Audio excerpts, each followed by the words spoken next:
Oke, selanjutnya marilah kita lihat apa-apa saja sih ciri-ciri dari kingdom Animalia. Nah, yang pertama, Animalia itu bersifat eukariotik. Artinya, Animalia ini memiliki membran inti, yaitu intinya diselubungi oleh membran. Yang kedua, bersifat heterotrof, artinya tidak bisa membuat makanan sendiri. Nah, berbeda halnya dengan tumbuh-tumbuhan yang bersifat autotrof. Ya, yang ketiga, tidak berklorofil. Nah, atau tidak memiliki zat hijau daun. Hal inilah yang membuat tumbuh-tumbuhan tadi tidak mampu membuat makanannya sendiri. Dan yang keempat, bersifat multiseluler, artinya terdiri dari banyak sel ya. Dan yang kelima, Animalia ini tidak mempunyai dinding sel. Sehingga berbeda dengan tumbuh-tumbuhan, ya kan? Dan yang keenam, Animalia ini hidup di darat atau di air. Bahkan ada yang hidup di dua tempat ya, di darat plus di air. Nah, selanjutnya Animalia ini mampu bergerak ya. Ini yang paling spesifik dari kingdom Animalia ini, mampu bergerak ya, berpindah tempat dari suatu tempat ke tempat yang lain. Selanjutnya, Animalia ini bereproduksi secara seksual pada umumnya ya. Dan ada juga yang bereproduksi secara aseksual ya. Nah, demikianlah ciri-ciri daripada kingdom Animalia. Nah, untuk selanjutnya mari kita lihat klasifikasi dari kingdom Animalia. Nah, berdasarkan keberadaan tulang belakang, maka kingdom Animalia itu terdiri dari invertebrata ya, atau sering juga disebut dengan avertebrata, artinya tidak bertulang belakang, dan vertebrata, bertulang belakang.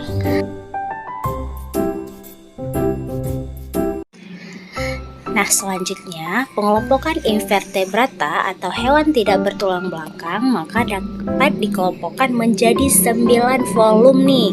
Ada Porifera, Coelenterata, Platyhelminthes, Nemathelminthes, Annelida, Mollusca, Arthropoda, dan Echinodermata. Sementara pengelompokan vertebrata itu terdiri dari satu filum saja, yaitu filum Chordata. Di antaranya terdiri dari Pisces, Amphibi, Reptilia, Aves, dan Mammalia. Nah, selanjutnya ini ada jembatan keledai ya, untuk mudah mengingat pengelompokan dari invertebrata ya. Nah, di sini ada singkatan dari Porcopnemari ya, Porcopnemari. Po itu artinya Porifera, Jo ini artinya Coelenterata, P artinya Platyhelminthes, N Nemathelminthes, M Mollusca, R Arthropoda, dan E Echinodermata. Nah, bagaimana kira-kira? Sangat memudahkan kita, bukan?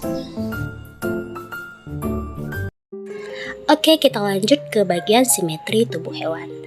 Nah, jadi di Animalia ini dia itu memiliki dua bentuk simetri tubuh. Yang pertama ada yang bersifat simetri bilateral, artinya bagian tubuh hewan yang tersusun bersebelahan dengan bagian lainnya. Contohnya itu ada pada ikan. Dan yang kedua ada yang berbentuk simetri radial, artinya menggambarkan bahwa hewan yang mempunyai bagian tubuh yang tersusun melingkar atau bulat. Contohnya Echinodermata. Nah, di sini bisa kita lihat ya perbandingan simetri tubuh Animalia yang simetri radial dan simetri bilateral. Nah, seperti yang jelaskan tadi sebelumnya bahwa simetri radial itu memiliki bentuk dasarnya itu bulat. Ya, kita lihat kalau misalnya dibagi ke segala arah dia itu bisa ya, ventral dorsalnya itu bisa dibagi ke segala arah. Ya, sementara simetri bilateral itu, nah di sini bentuk tubuhnya itu bersebelahan ya, kiri dan kanan, dan tidak bisa, ataupun dengan bahasa lain bentuk dasarnya itu tidak bulat seperti simetri radial, sehingga dia hanya bersebelahan saja antara kiri dan kanan ya, hanya bisa dibagi ke dua bagian, tidak bisa dibagi banyak bagian seperti seperti pada simetri radial.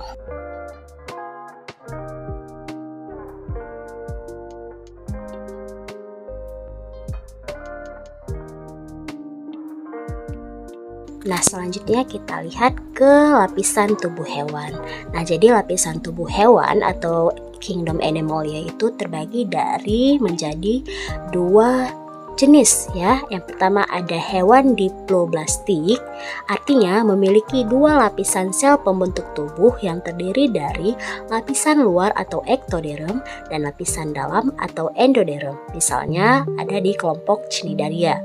Nah, yang kedua ada hewan triploblastik, yaitu memiliki tiga lapisan sel pembentuk tubuh yang terdiri dari lapisan luar ektoderm, lapisan tengah atau mesoderm, dan lapisan dalam atau endoderm. Hewan triploblastik dapat dibedakan lagi menjadi selomata, aselomata, dan pseudoselomata. Nah, selanjutnya mari kita lihat bagaimana gambaran dari hewan diploblastik dan hewan triploblastik berikut ini. Nah, jika dilihat untuk hewan diploblastik ya, dia itu hanya memiliki yang pertama lapisan ektoderm yang berwarna biru dan langsung ke lapisan endoderm yang berwarna krem, sementara yang hijau itu merupakan bukan lapisan ya. Nah, selanjutnya kalau misalnya kita di triploblastik, ini jelas-jelas dia ini memiliki lapisan luar ektoderm yang berwarna biru, selanjutnya mesoderm yang berwarna orange, dan disusul bagian dalam atau endoderm. Nah, selanjutnya mari kita lihat pembagian daripada hewan triploblastik. Yang pertama ada aselomata. Ingat, A artinya tidak, selomata artinya rongga. Nah, jadi hewan aselomata adalah hewan yang bertubuh padat tanpa rongga antara usus dan tubuh terluar. Contohnya itu Platyhelminthes ya. Nah, yang kedua ada pseudoselomata. Artinya pseudo itu semu, selomata itu artinya rongga. Nah, artinya bahwa hewan yang mempunyai rongga dalam saluran tubuh atau sudah berselom semu, contohnya yaitu nematoda. Nah, yang ketiga ada selomata, artinya hewan yang memiliki rongga tubuh yang terisi cairan dan mempunyai batas yang berasal dari jaringan mesoderm, lapisan luar, dan jaringan hewan ini mengelilingi rongga serta menghubungkan dorsal dan ventral membentuk dalam. Contohnya ada Echinodermata, Mollusca, Annelida, Arthropoda, dan Chordata. Nah, berikut kita lihat perbedaan dari ketiga struktur tubuh hewan. Nah, yang pertama ada aselomata, itu contohnya itu pada cacing pipih ya. Nah, di sini bisa kita lihat struktur tubuhnya itu. Yang pertama ada bagian ektoderm atau body covering. Nah, selanjutnya itu warna hijau ya. Selanjutnya yang berwarna merah itu merupakan mesoderm ya, tissue filled region, dan yang berwarna kuning ya, lingkaran kuning itu merupakan digestive tract atau lapisan endoderm. Nah, yang kedua ada selomata ya, memiliki rongga tubuh sejati ya atau selom. Nah, contohnya itu pada Annelida. Nah, pada gambar yang disajikan di sini jelas sekali bahwa selomata itu terdiri dari body covering atau ektoderm ya, lapisan luar. Selanjutnya disusul ke lingkaran merah, namanya itu tissue filled region atau mesoderm. Nah, dan selanjutnya ada digestive tract atau lapisan endoderm ya yang berwarna kuning. Nah, bisa dilihat di sini ada lingkaran putih ya. Itu merupakan selom pada hewan model selomata. Nah, selanjutnya kita lihat pada pseudoselomata. Contohnya itu adalah nematoda. Nah, itu ada body coveringnya atau ektoderm ya, lapisan luar tubuh. Nah, selanjutnya disusul dengan lingkaran merah, itu namanya itu adalah Mesoderm, lapisan tengah ya, tissue field region. Dan yang terakhir ada digestive tract atau endoderm ya. Nah, selanjutnya klasifikasi dunia hewan berdasarkan keberadaan tulang belakang, yaitu invertebrata. Yang pertama ada porifera. Nah, ciri-ciri porifera ini sendiri, yang pertama, dia ini mengalami dua bentuk kehidupan, yaitu berenang bebas di perairan dan hidup menetap atau sesil di perairan. Tubuh berupa pori-pori mikroskopis. Nah, jadi pori-pori dari porifera ini berukuran kecil ya. Selanjutnya belum memiliki organ pencernaan, sistem saraf, dan sistem peredaran darah. Struktur tubuh porifera terdiri dari yang pertama ada epidermis atau lapisan luar. Nah, di dalamnya terdapat pinakosit, terdapat saluran air yang disebut dengan ostium, dan porosit yang berfungsi mengendali membuka menutupnya ostium atau lapisan luar berupa gelatin. Nah, ini struktur yang pertama. Yang kedua ada lapisan mesoklea namanya. Terdapat dua macam sel mesoklea. Yang pertama sel-sel amoeboid yang berfungsi untuk mengangkut zat makanan dan sisa-sisa metabolisme dari satu sel ke sel yang lain. Yang ke B, sel skloroblast berfungsi membentuk spikula yang fungsinya sebagai penguat dinding yang lunak. Yang ketiga ada lapisan endodermis atau lapisan dalam. Nah, lapisan ini terdiri atas sel-sel leher atau koanosit yang berflagel dan berfungsi untuk mencerna makanan. Nah, berikut gambar struktur tubuh dari porifera.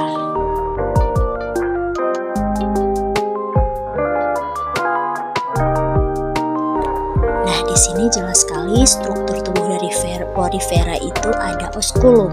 Nah, osculum ini berfungsi sebagai lubang besar ya, yang berfungsi sebagai saluran keluarnya air. Nah, selanjutnya ada porosit. Nah, porosit ini merupakan sel yang berbentuk pori-pori ya di permukaan tubuh yang berfungsi sebagai saluran air masuk yang membawa makanan untuk porifera. Nah, ada epidermis merupakan bagian luar, dan di sini ada juga koanosit ya, sel-sel yang berfungsi untuk menangkap partikel makanan dan mencerna makanan tersebut. Nah, kemudian di sini juga ada spongiosol ya, rongga tubuh porifera yang berfungsi untuk penyaring partikel makanan. Nah, langsung saja kita lihat ke gambar di samping ya, merupakan struktur dari koanosit itu sendiri yang terdiri dari flagella, leher, dan proses pencernaan fagositosis. Dan juga terdapat koanosit dan amoebosit ya. Nah, selanjutnya langsung saja kita lihat bagaimana tipe saluran air pada porifera. Nah, di sini ada tipe saluran air pada porifera, yaitu askon, sikon, dan leukon. Nah, di sini tipe saluran air paling sederhana adalah tipe askon dan disusul oleh tipe sikon, dan yang paling kompleks adalah tipe leukon. Nah, jadi dari gambar saja tanpa dijelaskan lebih detail kita bisa membuat perbandingan sendiri yang paling sederhana ke tingkat yang lebih kompleks.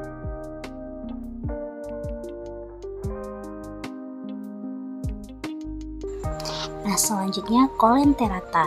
Nah, adapun ciri-ciri dari kolenterata yaitu hidup soliter dan ada juga yang berkoloni, berbentuk simetri radial, tubuhnya terdiri dari kantung dan rongga gastrovaskular untuk pencernaan makanan, memiliki suatu lubang bukaan yang berfungsi untuk mulut sekaligus anus dan menangkap mangsa.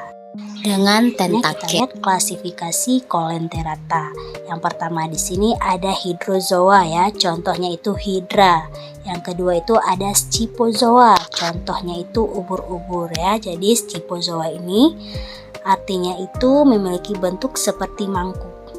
Dan yang ketiga ada anthozoa, ya memiliki bentuk yang seperti bunga. Sehingga bentuknya itu cukuplah indah ketika kita lihat seperti di gambar ya. Yang ketiga ada kelompok Platyhelminthes. Nah, Platyhelminthes itu berasal dari bahasa Yunani, yaitu platy artinya pipih dan helminthes artinya cacing. Nah, kira-kira apa-apa saja ya ciri-ciri dari Platyhelminthes? Nah, mari kita lihat apa-apa saja ciri-cirinya. Nah, yang pertama merupakan hewan triploblastik. Tubuh simetri bilateral, tidak memiliki sistem peredaran darah, respirasi dan anus, memiliki sistem ekspresi berupa phloem cell, hewan aselomata, hidup parasit atau bebas, respirasi melalui permukaan tubuh, hewan hermaprodit artinya berkelamin ganda dalam satu individu. Selanjutnya berukuran mikroskopis dan makroskopis. Jadi ini Platyhelminthes ada yang berukuran besar ya dan ada yang berukuran kecil. Nah, jadi di sini ada dibilang triploblastik, berarti dia itu memiliki 3 lapisan tubuh ya, ektoderm, mesoderm dan endoderm. Nah, selanjutnya simetri tubuhnya itu bilateral, berarti dia itu hanya 2 bagian saja. Oh begitu. Terus bagaimana ya klasifikasi dari Platyhelminthes? Nah, yang pertama dia itu ada kelompok Turbellaria. Contohnya itu adalah Planaria. Yang kedua ada kelompok Dermatoda. Contohnya itu adalah Fasciola hepatica. Dan yang ketiga ada Cestoda ya, yaitu Taenia solium dan Taenia saginata atau cacing pita. Nah, selanjutnya kita lihat klasifikasinya ya. Yang pertama ada Turbellaria atau cacing isap. Nah, jadi ciri-ciri Turbellaria ini hidup bebas di air tawar, laut, dan sedikit di darat. Memiliki silia untuk bergerak, bereproduksi dengan regenerasi atau memperbanyak bagian tubuhnya yang terpotong. Memiliki 2 kelamin dalam satu individu atau hermaprodit. Contohnya dari Turbellaria adalah Dugesia dan Planaria. Ya, mari kita lihat bagaimana struktur tubuh dari kelompok Turbellaria. Nah, mari kita lihat di gambar berikut.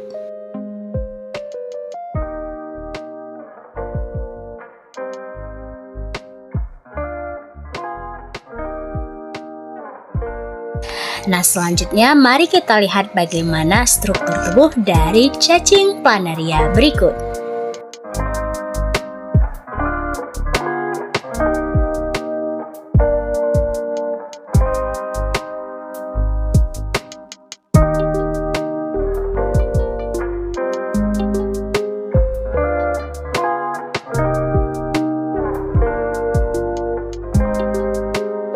Oke, selanjutnya untuk tahu lebih lanjut nih bagaimana sih reproduksinya langsung.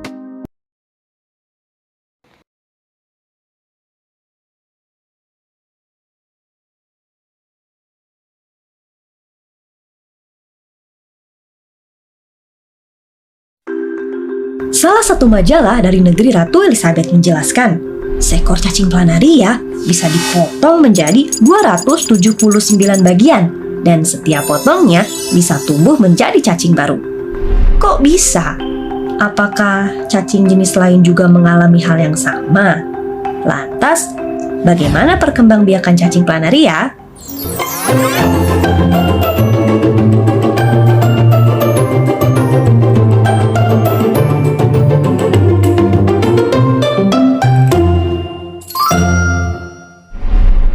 Cacing planaria atau cacing pipi adalah jenis cacing yang masuk ke dalam filum Platyhelminthes. Cacing ini biasanya hidup di kolam atau sungai yang airnya jernih. Maka dari itu, kalau kita ingin tahu bersih atau tidaknya suatu sungai, kita tinggal melihat keberadaan cacing ini.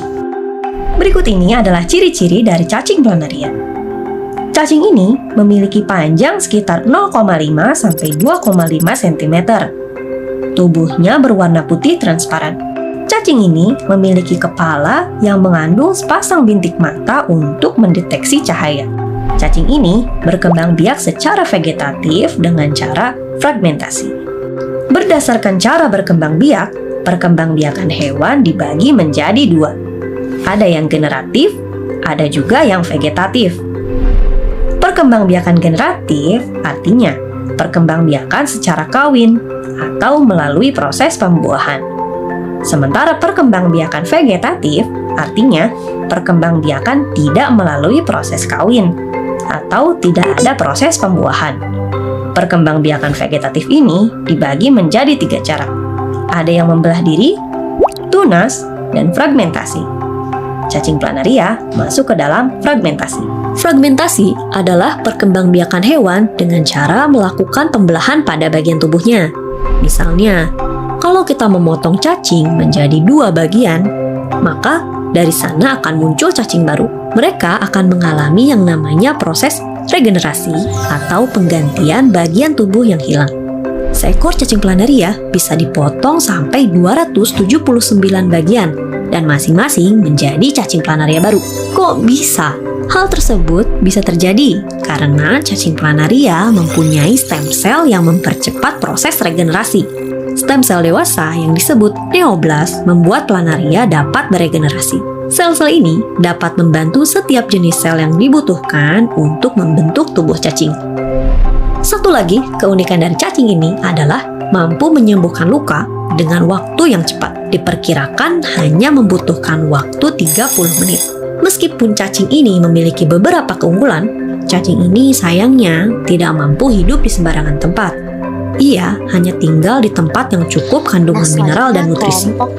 Jika kamu penasaran dengan keunikan perkembangbiakan hewan lainnya, kamu bisa lihat di aplikasi atau web news pada materi kelas 6 sekarang juga. Sifat hermaprodit atau berkelamin ganda dalam satu individu.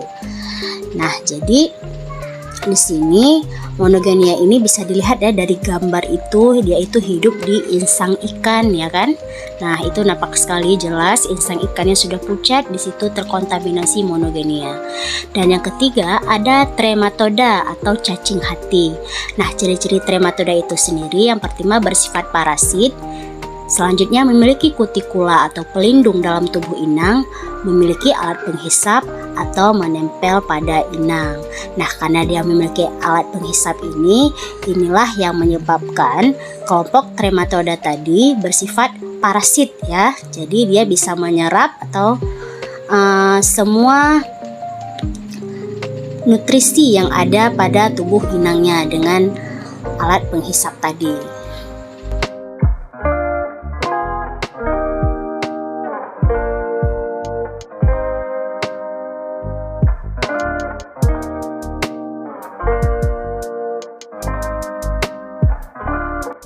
Nah, pada gambar ini bisa kita lihat ya, cacing hati yang ditemukan pada hewan ternak, tepatnya itu di bagian hati.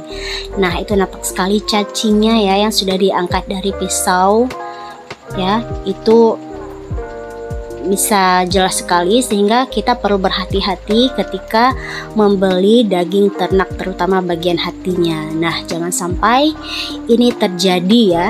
Nah, ini cukup berbahaya jika sempat kita mengkonsumsinya. Luar biasa mengerikan ya, jelas sekali gambarnya. Baik, selanjutnya mari kita tonton video dari daur hidup cacing hati berikut.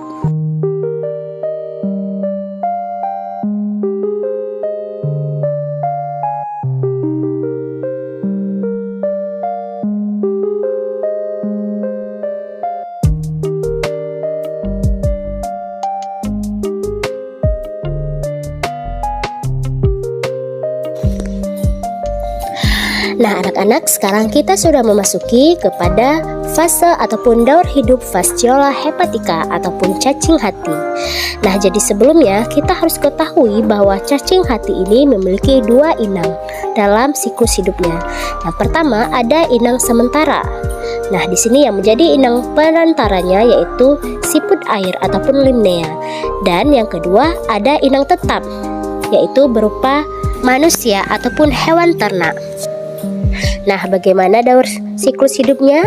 Mula-mula telur yang keluar bersama feses dalam tubuh inang ataupun inang yang terinfeksi inang tetap, maka telur ini apabila lingkungannya cocok maka dia akan tumbuh menjadi Miracidium. Nah, Miracidium ini akan berenang di air dan akan mencari inang perantaranya berupa siput air ataupun limnea. Nah, di dalam tubuh siput air, maka Miracidium ini akan berubah menjadi larva 1 atau Sporosista. Kemudian Sporosista berubah menjadi larva 2 ataupun Redia, dan kemudian berubah lagi menjadi Cercaria. Nah, Cercaria ini akan keluar dari tubuh siput dan kemudian berubah menjadi Metacercaria. Kemudian Metacercaria ini akan menuju kepada usus hewan-hewan ternak dan kemudian menembus menuju ke hati hewan ternak tadi. Nah, disinilah awal infeksi daripada perusakan organ hati pada hewan-hewan ternak seperti domba ataupun sapi. Hepatica. Nah, selanjutnya cacing dewasa akan bereproduksi kembali untuk menghasilkan telur-telur cacing hati kembali. Nah, itulah kira-kira bagaimana gambaran daripada renang, daur hidup Fasciola hepatica serta Cercaria dan Metacercaria. Nah, Mira suka renang serta Meta. Mudah ya menghafalnya. Nah, jadi gak akan kebalik-balik lagi kalau misalnya sudah bisa hafal jembatan keledai dari Fasciola hepatica ini. Nah, selanjutnya mari kita lihat Cestoda atau cacing pita. Nah, ciri-cirinya yang pertama, bentuk tubuhnya itu pipih, panjang seperti pita. Tahu kan bagaimana bentuk pita? Memiliki inang tetap manusia dan inang pada sementara hidup pada otot babi. Cacing pita yang hidup pada otot sapi disebut Taenia saginata dan yang hidup pada otot babi disebut dengan Taenia solium. Nah, jadi selain hidup di otot babi, cacing pita itu juga ditemukan pada sapi. Nah, namun perbedaannya apa ya? Nah, jika dilihat ya, kalau cacing pita pada babi itu dia itu memiliki skolek atau kait ya. Nah, skolek ini sendiri tentunya cukup berbahaya jika masuk ke organ pencernaan makanan manusia, karena bisa merusak ya, apalagi yang namanya tadi kait ya. Jadi itu sangat berbahaya. Nah, selanjutnya mari kita lihat bagaimana siklus atau daur hidup daripada cacing pita.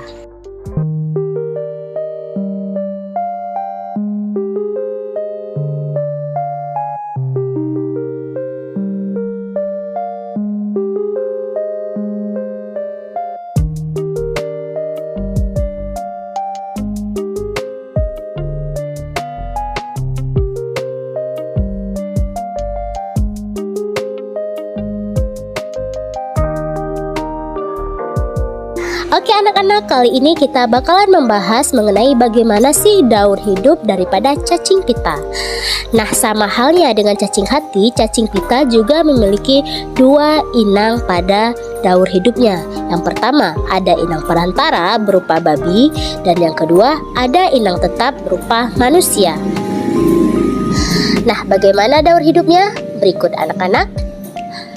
Telur yang ada di proglotit yang keluar bersama feses manusia,